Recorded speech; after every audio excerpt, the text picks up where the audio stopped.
Welcome to మలిన్ kitchen. ఈ రోజు అయితే మనం బోటి అండి, లేత బోటితో గోంగూరలో వేసుకొని చేసుకున్నాం.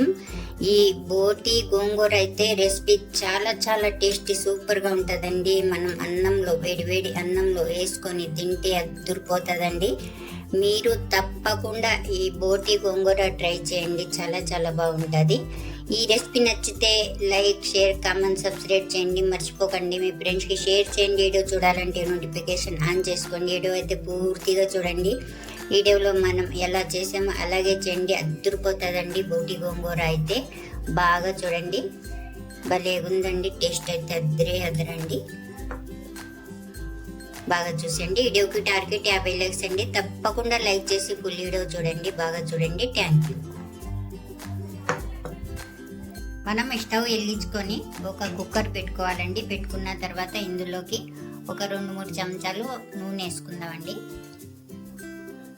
నూనె వేడెక్కిన తర్వాత మనం ఇందులో చూడండి, మనం ఒక ఉల్లిపాయ అండి, ఒక పచ్చిమిర్చి కారాన్ని బట్టి మనం వేసుకోవాలండి. ఉల్లిపాయ కట్ చేసుకొని ఇందులో వేసుకోవాలి. వేసుకొని మనం బాగా వేయించుకోవాలి. ఇలా బాగా వేగిన తర్వాత మనం ఒక చెంచా అల్లం వెల్లుల్లి పేస్ట్ వేసుకోవాలి. ఇందులోనే వేసుకొని వాసన పోయేదాకా వేయించుకోవాలి. ఇలా వేగిన తర్వాత మనం చూడండి, మనం ఒక టమాటా కట్ చేసుకొని వేసుకోవాలి, శుభ్రంగా కడిగి. ఇందులో ఉల్లిపాయలు కూడా మనకు టమాటా ఉల్లిపాయలు బాగా వేగిపోయినాయండి. ఇప్పుడు మనం ఇందులో 1/4 కిలో బోటి అండి. బోటి అయితే శుభ్రంగా వేడి నీళ్ళల్లో మనం పొట్టు పైంటి అంతా తొక్క అంతా తీసేసి బాగా తెల్లగా చేసుకొని శుభ్రంగా కడిగేసి బాగా నీట్గా కడిగేసి రంత పసుపు వేసుకొని రంత ఉప్పు వేసుకొని మనం బాగా ఎచ్చబెట్టుకోవాలండి. బాగా వేడి చేసుకోవాలి బోటిని. నేను ఇలాగా వేడి చేసుకున్నానండి. బోటి ఇలా శుభ్రం చేసుకోవాలి బాగా, మనకు నీచు వాసన లేకుండా. చూడండి, ఈ బోటిని మనం ఇందులో వేసేసుకోవాలి కుక్కర్లో. బోటి వేసుకున్న తర్వాత మనం బాగా కలుపుకున్నాం, చూసారా? ఇలాగైతే అయింది. ఇప్పుడు మనం మసాలాలు వేసుకుందాం. మసాలాలన్నీ ఇందులో వేసుకున్నానండి. ఒక చెంచా ధనియా పౌడర్ వేసుకున్నాను, ఒక చెంచా మటన్ మసాలా వేసుకున్నాను, 1/2 చెంచా పసుపు, అలాగే తగినంత సాల్ట్, అలాగే జీరా పౌడర్ 1/2 చెంచా, గరం మసాలా పౌడర్ 1/2 చెంచా, చిటికెడు అలాగే వేసుకోవాలండి. కారం మనం కారాన్ని పట్టి వేసుకోవాలి. ఈ అన్ని మసాలా పొడిల్ని మనం ఇందులో వేసేసుకుందాం.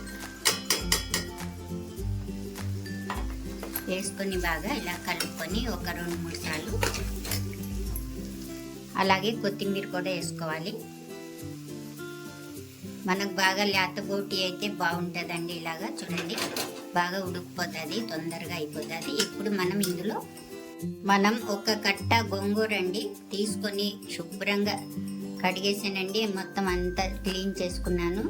ఒక కట్ట వేసుకుంటున్నానండి గోంగూర. మన ఇష్టం అండి, ఎంత కావాలంటే అంత వేసుకోవచ్చు. నాకైతే ఇది సరిపోద్ది. ఈ గోంగూరని మనం ఈ బోటీలో ఈ కుక్కర్లో వేసేసుకోవాలి. ఇలా వేసుకున్న తర్వాత మనం బోటీ గోంగూర అంతటిని బాగా కలిపేసుకోవాలి. చూడండి, మన గోంగూర కూడా బాగా బోటీలో కలిసిపోయింది, బాగా ఉడికిపోయింది, చూసారా? ఇప్పుడు మనం ఇందులో కొంచెం నీళ్ళు, కొద్దిగా ఒక చిన్న గిలాస్తో 1/2 గిలాస్ వేసుకోవాలండి. అంతే, నీళ్ళు అయితే సరిపోతాయి. ఇందులోనే మనం కొత్తిమీర కూడా వేసుకుందాం. వేసుకొని ఒకసారి అయితే ఇలా కలిపేసుకొని మనం కుక్కర్ మూత పెట్టేస్తామండి. మనం కుక్కర్ మూత కూడా పెట్టేసామండి. అలాగే మనకు 2 సీటీలు వచ్చినా పర్వాలేదండి.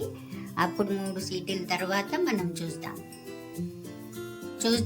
3 సీటీలు అయితే మనకు అయిపోయినాయి. ఇప్పుడు మనం తీసి చూద్దాం. చూసారా, ఇలాగైతే ఉడికిపోయింది బాగా, మనకు కరెక్ట్గా సరిపోయిందండి. బాగా మెత్తగా అయిపోయింది గోంగూర అయితే. చూడండి, ఇలా మెత్తగా అయిపోయింది. స్టవ్ కూడా ఆఫ్ చేసుకున్నాం, అంత అయింది. బోటి కూడా ఎంత సాఫ్ట్గా ఉడికిపోయిందో చూసారా? లేత బోటి అయితేనే బాగుంటుందండి మనకు. ఇలా చేసుకుంటే గోంగూరలో వేసుకొని వావ్, చాలా సాఫ్ట్గా అయిపోయిందండి. చాలా మెత్తగా బాగుంది బోటి. అంతే అండి, ఎంతో టేస్టీ అయిన రెసిపీ అయితే రెడీ అయిపోయింది. బోటి గోంగూర అయితే రెడీ అయిపోయింది. ఈ బోటి గోంగూర మీకు నచ్చితే లైక్ చేయండి.